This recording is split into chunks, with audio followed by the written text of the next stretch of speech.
नमस्कार दोस्तों, स्वागत है एग्ज़ाम अनफिल्टर्ड में। दोस्तों, अगर आप लोग 72वीं बीपीएससी की तैयारी करते हैं तो यह एडिटोरिया का 72वीं बीपीएससी का सेट नंबर दूसरा का वीडियो नंबर दूसरा है। अगर आप लोग हमारे चैनल पर नए हैं तो वीडियो नंबर पहला नहीं देखे हैं तो प्लेलिस्ट में जाकर देख सकते हैं, और आप लोग कंटिन्यू वीडियो देखिए। इस सेट पर डेली एक प्रैक्टिस सेट आता है। हम लोग 50 क्वेश्चन तक पहले देख चुके हैं, अब 51 से देखेंगे। 51 नंबर क्वेश्चन कह रहा है, एक गैल्वेनोमीटर को एक आमीटर में बदला जा सकता है यदि उसके साथ जोड़ा जाए। देखिए, गैल्वेनोमीटर को एमीटर में बदलने के लिए जो हो जाएगा, समांतर क्रम में निम्न प्रतिरोध में जोड़ा जाएगा तो वह एमीटर में बदल जाएगा। अगला 52 नंबर क्वेश्चन देखिए, सूची 1 को सूची 2 से मिलान करने के लिए दिया गया है। इसका सही मिलान जो हो जाएगा ऑप्शन नंबर ए हो जाएगा। देखिए, दाएं हाथ के अंगूठे का नियम जो हो जाएगा, यह तार के चारों ओर चुंबकीय क्षेत्र की दिशा को दर्शाता है। फिर कह रहा है, फ्लेमिंग के बाम हस्त का नियम जो हो जाएगा, धारावाही चालक पर बल की दिशा को दर्शाता है। फ्लेमिंग के दाएं हाथ का नियम जो हो जाएगा, प्रेरित धारा की दिशा दिखाता है। इस प्रकार इसका सही मिलान ऑप्शन नंबर ए हो जाएगा। अब अगला क्वेश्चन देखते हैं। 53 नंबर क्वेश्चन कह रहा है, किसी द्रव का वाष्पीकरण होता है। देखिए, किसी द्रव का वाष्पीकरण जो हो जाएगा, इसके क्वथनांक से नीचे के सभी तापमानों पर होता है। ऑप्शन नंबर बी इसका आंसर होगा। दोस्तों, अगर आप लोगों को यह सीरीज अच्छा लगता है तो वीडियो को शेयर जरूर करें। 54 नंबर क्वेश्चन करा है, रदरफोर्ड के मॉडल के संबंध में निम्नलिखित कथन में से कौन सा कथन सही है। देखिए, रदरफोर्ड के मॉडल के संबंध में कह रहा है, परमाणु का अधिकांश भाग खाली था, यह सही है। नाभिक धन आवेशित होता है, यह भी सही है। इलेक्ट्रॉन नाभिक के चारों ओर निश्चित कक्षाओं में चक्कर लगाते हैं, यह भी सही है। यह मॉडल परमाणु के अस्थायित्व की व्याख्या नहीं करता, यह गलत है। देखिए, व्याख्या करता था। ऑप्शन नंबर 1, 2, 3 ऑप्शन नंबर 1 इसका आंसर होगा। अब 55 नंबर क्वेश्चन देखते हैं। देखिए, 55 नंबर क्वेश्चन कह रहा है, निम्नलिखित में से कौन से ऑक्साइड उभयधर्मी है। उभयधर्मी ऑक्साइड के बारे में पूछ रहा है। तो देखिए, एल्युमिनियम, जिंक और पीवी, ये तीनों जो हो जाएगा एक उभयधर्मी ऑक्साइड की उदाहरण है। इसमें एल्युमिनियम, जिंक दो ही में है, केवल 1 और 2 उभयधर्मी ऑक्साइड हो जाएगा। 56 नंबर क्वेश्चन देखते हैं। आयनिक यौगिक के गुणों पर विचार करने के लिए कह रहा है। आयनिक यौगिक कह रहा है, कौन सा कथन सही है। देखिए, आयनिक यौगिक के संबंध में देखते हैं। आयनिक यौगिक का उच्च गलनांक और उच्च क्वथनांक होता है, यह सही कथन है। ठोस अवस्था में विद्युत का चालन करते हैं, यह गलत है। देखिए, ठोस अवस्था में आयनिक यौगिक विद्युत का चालन नहीं करता है। फिर देखते हैं, जल जैसे ध्रुवीय विलायकों में घुलनशील होता है, यह सही है। इलेक्ट्रॉन के स्थानांतरण से बनते हैं, यह भी सही है। देखिए, 1, 2, 1, 3, 4 इसका आंसर होगा। ऑप्शन नंबर 1 इसका सही होगा। अब अगला क्वेश्चन देखते हैं। 57 नंबर क्वेश्चन कर रहा है, निम्नलिखित में से कौन सी एक वियोजन अभिक्रिया है। देखिए, वियोजन अभिक्रिया इनमें जो हो जाएगा, CaCO3 CaO plus COT, option number B इसका आंसर होगा। 58 नंबर क्वेश्चन देखते हैं। 25 डिग्री सेल्सियस पर 0.005 mH2SO4 बिलियन का pH मान क्या होगा। यह जो हो जाएगा 2 हो जाएगा। ऑप्शन नंबर बी इसका आंसर होगा। 59 नंबर क्वेश्चन देखते हैं। एंटासिड में इस्तेमाल होने वाला वह यौगिक जो पेट की गैस कम करने में मदद करता है, वह है। देखिए, एंटासिड में इस्तेमाल होने वाला जो हो जाएगा,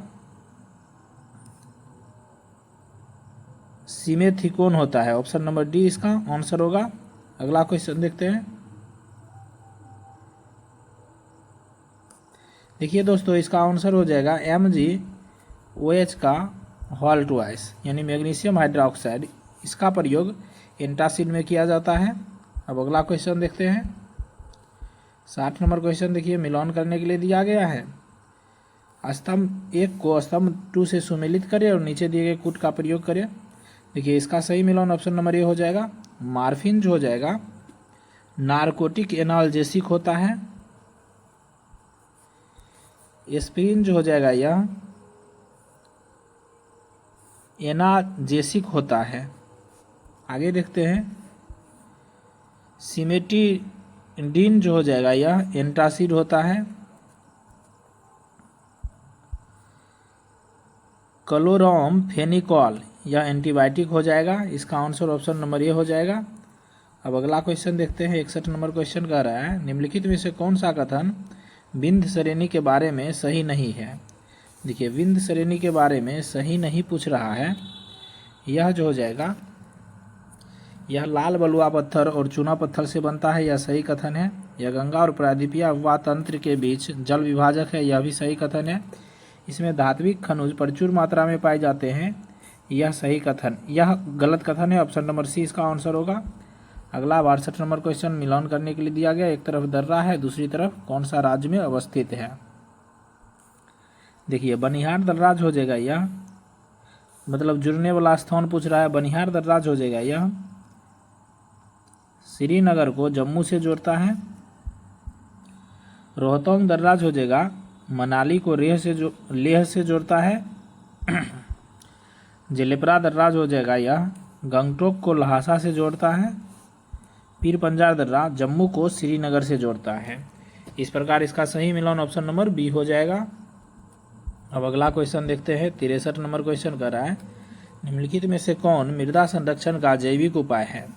देखिए, मृदा संरक्षण का जैविक उपाय जो हो जाएगा, पट्टीदार खेती है, फसल चक्र है और मिल्चिंग है।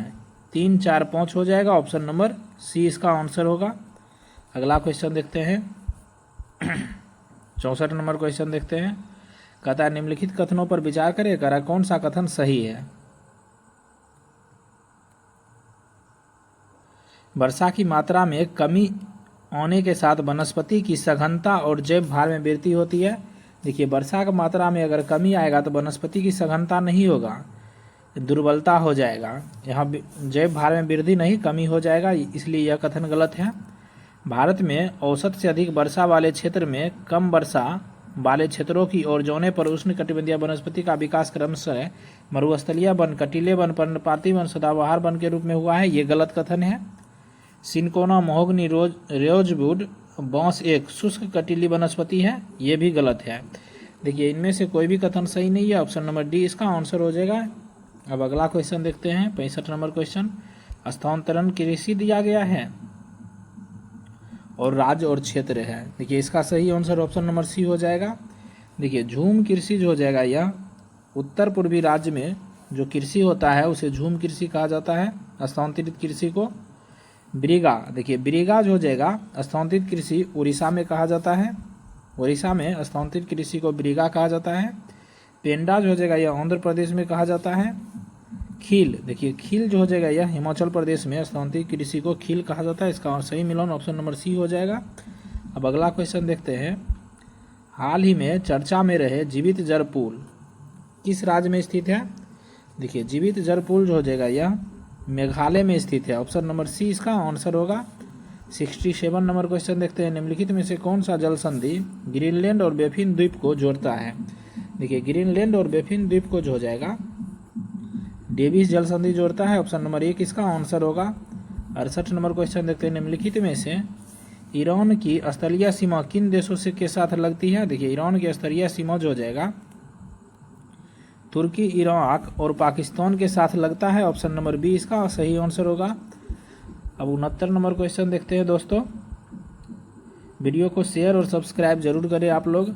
69 नंबर क्वेश्चन करें। निम्नलिखित में से कौन सा विकल्प अफ्रीका महाद्वीप के संदर्भ में सही है। देखिए, अफ्रीका महाद्वीप के संदर्भ में जो हो जाएगा जिबूती में स्थित असल झील सबसे निचला बिंदु है, यही अफ्रीका महाद्वीप के संबंध में सही है। ऑप्शन नंबर सी इसका आंसर होगा। 70 नंबर क्वेश्चन कर रहा है। विश्व का सबसे ऊंचा ज्वालामुखी पर्वत ओजस डेल सलाडो किन दो देशों के बीच स्थित है। देखिए, ओजस डेल सलाडो जो हो जाएगा यह चिली और अर्जेंटीना के बीच स्थित है। ऑप्शन नंबर सी इसका सही आंसर होगा।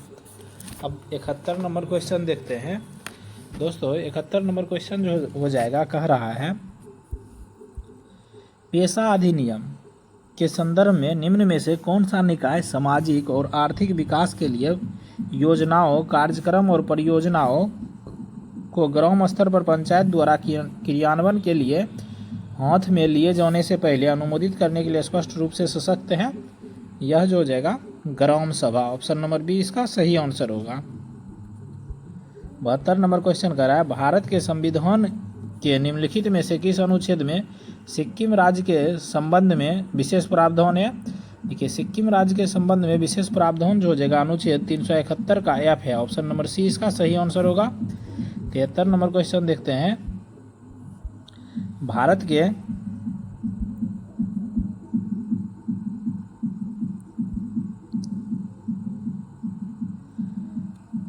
के परिसीमन आयोग के संबंध में कौन सा कथन सही है। भौगोलिक समानता सुनिश्चित करने के लिए परिसीमन आयोग के आदेशों को न्यायिक समीक्षा सर्वोच्च न्यायालय द्वारा अनुच्छेद 32 के तहत किया जाता है। गलत कथन है। लोकसभा के पास संवैधानिक अधिकार है कि वह आयोग द्वारा सुझाव गए सीमा परिवर्तनों को अंतिम रूप से दिए जाने से पहले उनमें संशोधन करने वाला एक प्रस्ताव पारित करे। यह भी गलत कथन है। देखिए, न तो एक सही है न तो दो। ऑप्शन नंबर डी इसका आंसर होगा। अब 74 नंबर क्वेश्चन देखते हैं। 74 नंबर क्वेश्चन कह रहा है, लोक प्रतिनिधित्व अधिनियम 1951 के प्रावधानों के तहत निम्नलिखित में से कौन सा व्यक्ति आम चुनाव में मतदान करने का कानूनी रूप से हकदार है। यह जो हो जाएगा एक व्यक्ति जिसे राष्ट्रीय सुरक्षा अधिनियम के तहत निवारक बंदी के रूप में राज्य के जेल में रखा हो। ऑप्शन नंबर सी इसका आंसर होगा। 75 नंबर क्वेश्चन देखते हैं, अनुच्छेद 352 के तहत औपचारिक रूप से राष्ट्रीय आपातकाल घोषित करने के लिए निम्नलिखित में से कौन सी संवैधानिक आवश्यकता पूरी होनी चाहिए। तो यह जो हो जाएगा, राष्ट्रपति को केवल केंद्रीय मंत्रिमंडल की लिखित सिफारिश पर कार्य करना चाहिए, जिसके बाद 1 महीने के भीतर संसद के दोनों सदनों से विशेष बहुमत द्वारा अनुमोदन प्राप्त होना चाहिए। ऑप्शन नंबर बी इसका आंसर होगा। अब 76 नंबर क्वेश्चन देखते हैं, सर्वोच्च न्यायालय ने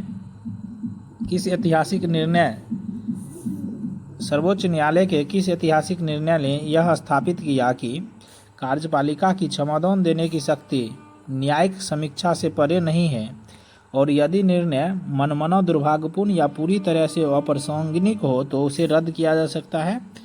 यह जो हो जाएगा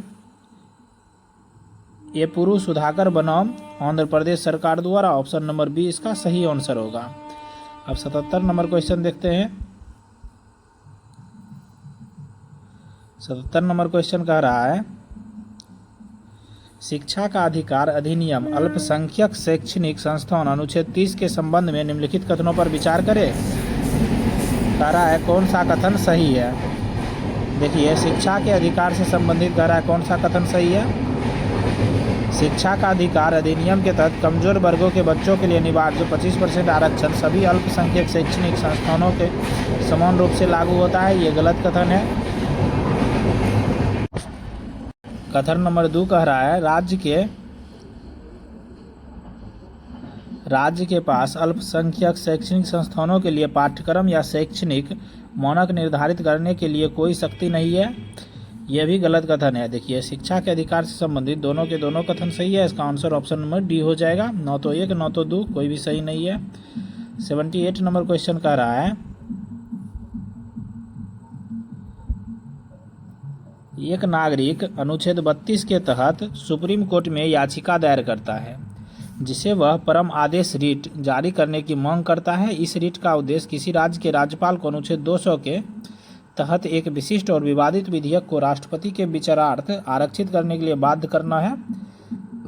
इस याचिका का कानूनी परिणाम क्या होगा। देखिए, इस याचिका का कानूनी परिणाम जो हो जाएगा,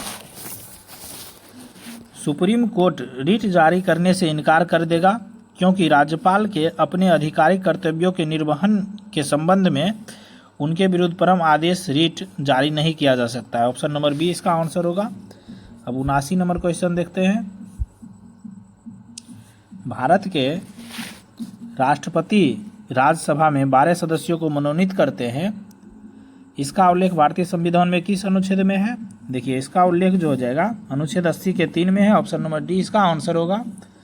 80 नंबर क्वेश्चन देखेंगे। अब 80 नंबर क्वेश्चन कह रहा है,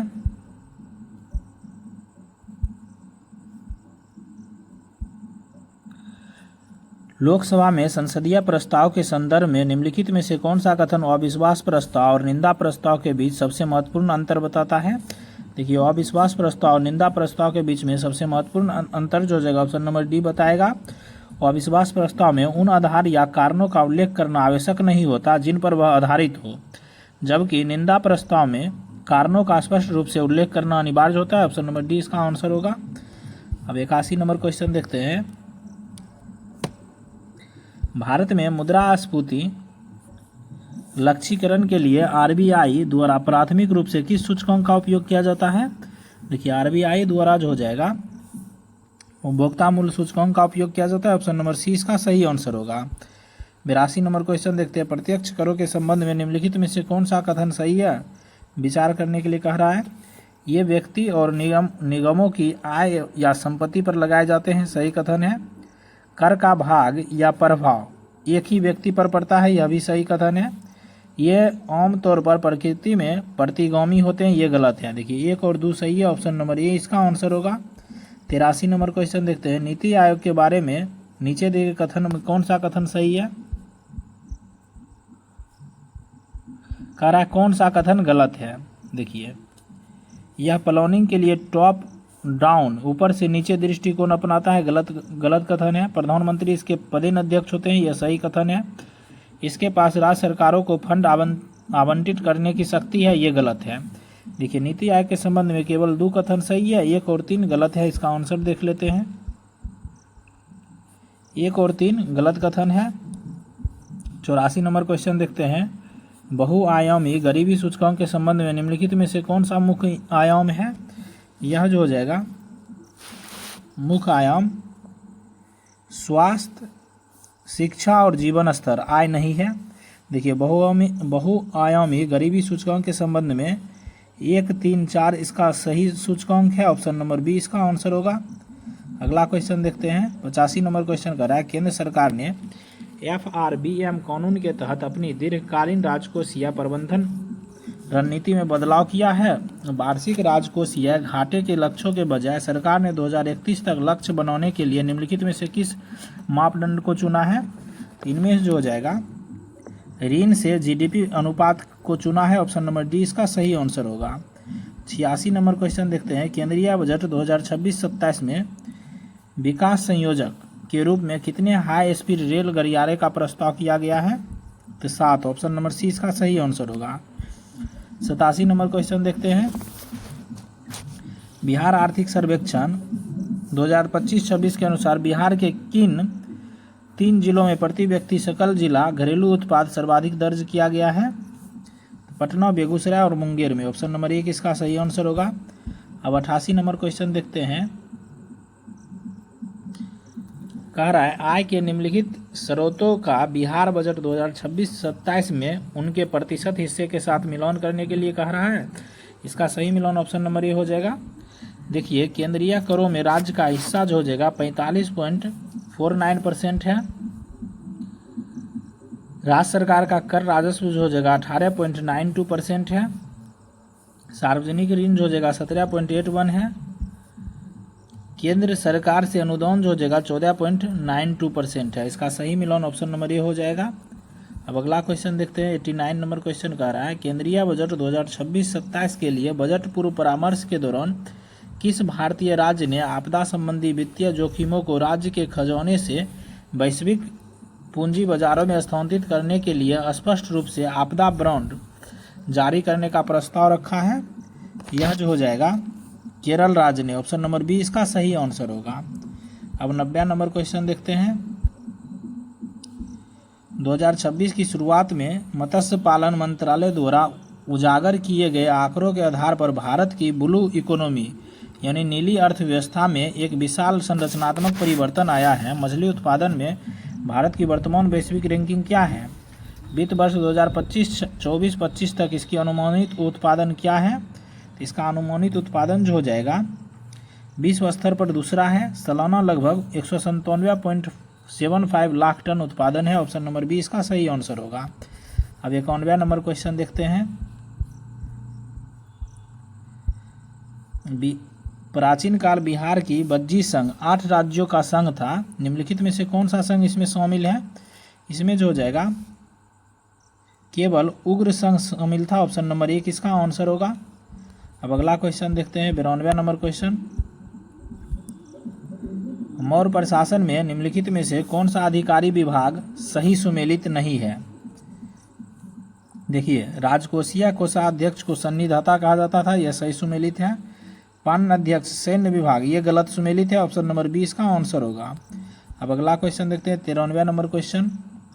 निम्नलिखित कथनों पर विचार करने के लिए कह रहा है कौन सा कथन सही है?